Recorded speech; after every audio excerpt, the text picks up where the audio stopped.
okay? I must confess. I'm obsessed with this trailer, man. I am positively, absolutely, indubitably obsessed with the new Superman trailer. Like, I literally cannot get enough of it. It is one of those trailers that just stay on the top of your mind, okay? I'm more here to talk about just how amazing this trailer is. Because I honestly want to talk about the fact that there's not a lot of great trailers anymore. The art of the trailer is a lost art, and it's sickening. I remember I used to be obsessed with trailers. I used to be so obsessed with trailers. I was the guy who wanted to get to movie theaters 20 minutes early so I can see the trailers. I don't have that feeling anymore, because trailers been trash, bro. But this trailer, for whatever reason being in 4K, but this trailer,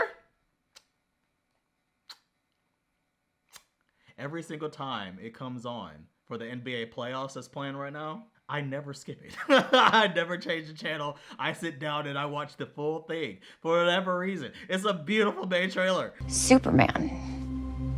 Miss Lane. That's just a great start. I don't know why. that's just an amazing start right there. I stopped a war. Maybe. Not maybe. I did.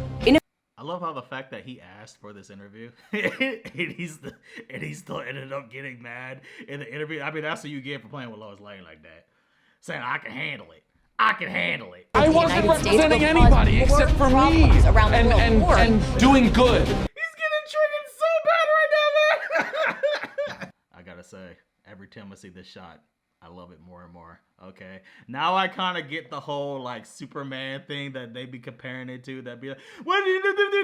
Zack Snyder Superman wasn't Superman. This is Superman. I still think that narrative is a little annoying and a little unfair to Zack Snyder's interpretation of Superman. But I must say, I do get what Superman fans say now when they think of how Superman is apparently supposed to be. Because I wasn't the biggest Superman fan growing up.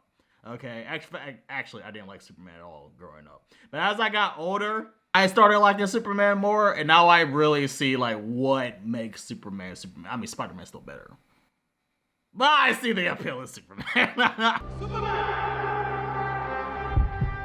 I mean, this shot right here alone just kind of reminds me of like how the civilians helped Spider-Man when he was in that train. Like, even though he has these supernatural abilities, he's still a person.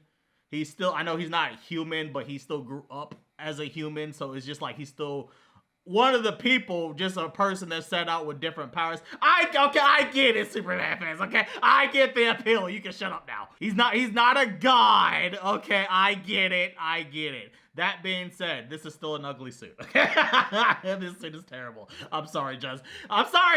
What were you thinking? And what I really love about this trailer, as you can hear the echo of somebody saying Superman helping him out. The people helping him out, not him helping the people, is when the music sets in. Peep that. I feel you, Superman fans. Like, I don't know why, but this trailer kind of let me see into the lens of why Superman fans love Superman. It hit me. I ain't gonna lie. A beautiful, beautiful made trailer. Magnificent! Magnificent! Hey, buddy. Eyes up here. Eyes up here. I don't know why I love this scene so much. Every time I see the trailer on TV, I just keep replaying it for some reason. It is just stuck in my head. I don't think I had a trailer stuck in my head like this since the Sonic 3 trailers. Okay, that's like probably the last trailer that was stuck in my head. Not a lot of nowadays, these trailers just don't get it. They just put some clips in, some regular random music, and they just call it a day. Trailerism is a lost art. Trailerism gets you hyped for a movie. As much as Batman v Superman was dog water, okay, the trailers were amazing. It made me hyped for the movies. Trailers are necessary. It's a necessary art, bro. And it also is an art where it's like don't spoil the movie. So many trailers nowadays spoil the movie too. I have no idea what's happening in this movie. I know conceptually what's happening in this movie. You still want to know conceptually what's happening, what's being advertised. But I have no idea what's happening in this movie. Hey, buddy. Eyes up here. That's just a great scene. I don't know who did this trailer, but this trailer is perfect. I love this trailer. I am obsessed. Eyes up here.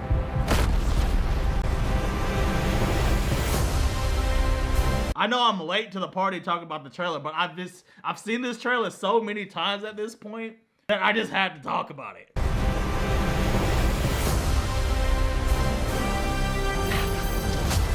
Like, there's enough going on where I'm like, this is sweet. This is cool. I don't know what's going on. That is how you do it. This movie could be dog water, but the trailer is fantastic. Pink trailer, pink shots. I can't wait to see it. Also, you always need some thematic dialogue. That's what makes you who you are. Right, you need that in the background while the music is epically playing, while you have cinematic shots. That's how you do a trailer. The feels. Man. He's not a man. He's an it. Well, at least he still has the concept of racism towards Superman. At least he's still got that going. He's somehow become the focal point of the entire world's conversation. Well, I mean, Lex, he can kind of fly, and he's indestructible, and he's fighting monsters on the daily. So yeah, I'd imagine he would probably be a pretty big focal point of conversation. Oh my gosh, Lex is like a peak hater, is this man? He's such a peak hater. The focal point of the entire world's conversation. Like, that's a peak shot too. That is such a peak shot. Also, I think what worries me a little bit is I always get a little bit concerned. I still have, even though I love this trailer, I still have concerns for this movie. I always get a little bit concerned when I feel like there's too much going on. And this movie looked like it has a lot going on, okay? A lot of heroes, a lot of characters you gotta juggle with. I do know, yeah, he's done Suicide Squad, but the problem with the difference is between trying to say, well, James Gunn done Suicide Squad and that worked. The difference is Suicide Squad is main focal point is the group. The main focal point is the group itself. So they all tie into each other one way or another. So it makes it a little bit easier to write versus Superman being the focal point, but juggling all these characters around Superman. I think that's a little bit harder, but we'll see. I do know a lot of people like complain about the lighting. Yeah, the aesthetic does look weird. Like, that's also another thing. Like, the aesthetic looks really, really weird for some reason. I can't really put, I don't know if it's like overly saturated or something, but I would say yeah.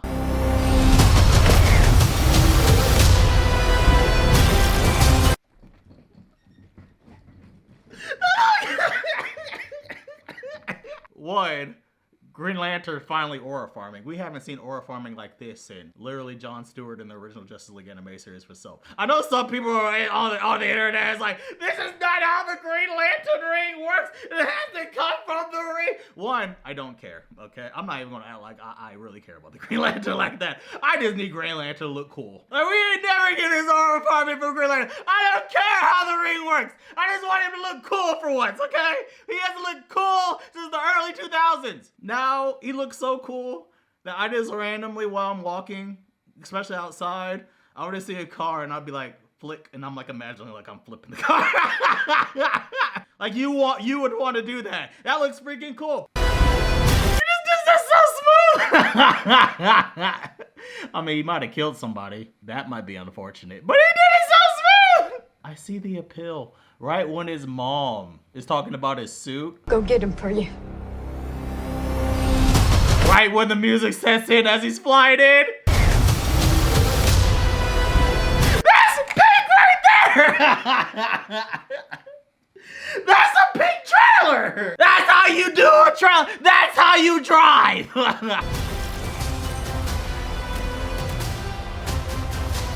That's peak right there. Honestly, if superheroes did exist, this would probably happen. It's sad and unfortunate, but I could see this somewhat happening.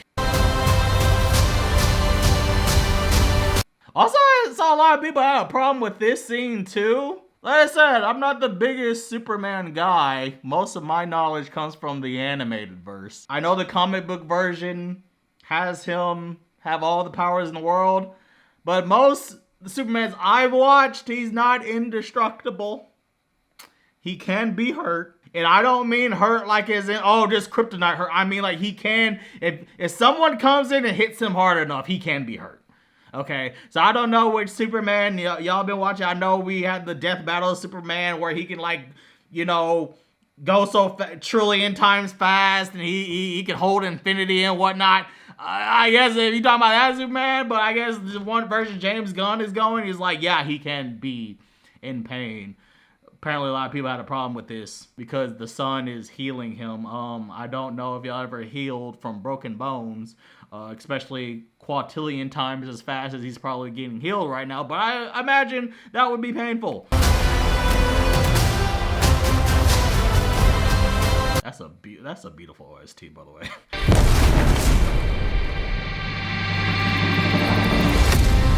Damn! I will say Superman is getting mocked in this movie, apparently. Superman feels more like invincible in this movie. You have a dog? He has a dog. I'm excited for this movie, okay? All right. Is it going to be great? I have no idea, okay? I like I said, I still have my, like I said, will James Gunn put a lot of James Gunn isms in this movie? Not too sure yet. I don't like the suit. I will forever not like the suit is dog trash. I don't care. I don't care, Superman fans. It sucks. All right, it's a terrible. I don't care if they said somebody. I think somebody said his mom made it. I don't care. It's a terrible looking suit. I don't need it to look like Man of Steel, but there was plenty of suits you could have chose from that was just overall been better. Even like the original suits in the Superman movies, it would have looked better. This looks too much like the Guardians of the Galaxy suits. A lot of characters to juggle. That's concerning. The aesthetic is not a problem, but it does look a little jarring. Yeah, those are kind of like my concerns about the movie, but the trailer gave it justice. Okay, I am excited just based off the trailer, okay? Because trailerisms is important. It is an important lost art that not many movies nowadays just get right. And that's what I appreciate from Pink Magnificent. One more time. Hey, buddy. Eyes up here. I love that so much. That's so good. That is a pink trailer right there, okay? Magnificent. Magnificent. You had my curiosity, James. And now you have my attention. All right, I'm done.